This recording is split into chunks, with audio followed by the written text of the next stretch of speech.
Ассалаумағалейкум, құрметті қазақстандықтар. Сіздерді келіп жеткен қасиетті Рамазан айымен және ұлыстың ұлы Наурыз мейрамымен шын жүректен құттықтаймын.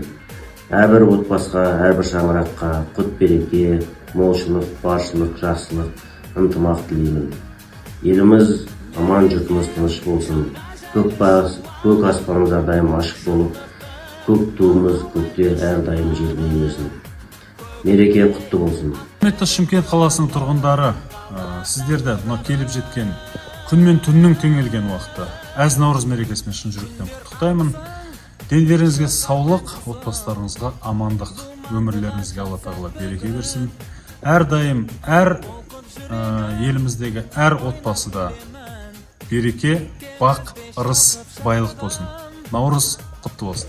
Ассалаумағалейкум, құрметті Шымкент қаласының тұрғындары және қала қонақтары, сіздерді ұлыстың ұлы күні 22 Наурыз жаңа жыл мерекесімен баршаңызды шын жүректен Шымкент жастарының атынан құттықтаймыз. Еліміз аман, жұртымыз тыныш болсын, ұлыс оң болсын. Ассалаумағалейкум, Шымкент 22 Наурыз жаңа жыл мерекесімен сіздерді құттықтаймын. Мереке әр отбасыға бейбітшілік, құт береке алып келсін. Ұлыс оң болсын, ақ мол болсын.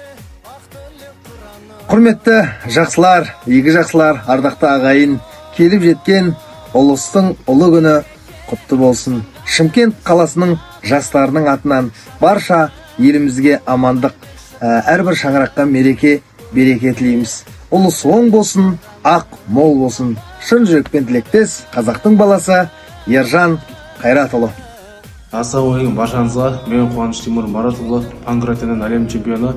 Сіздерді осы келіп жеткен ұлыстың ұлы күні Наурыз мейрамымен құттықтаймын. Еліміз аман, жұртымыз тыныш болсын, тәуелсіздігіміз мәңгі болсын. Ассалаумағалейкум, құрметті қазақстандықтар. Сіздерді қазақтардың ұлттық мейрамы ұлыстың ұлы күнімен құттықтаймын. Еліміз аман, жұртымыз тыныш болсын.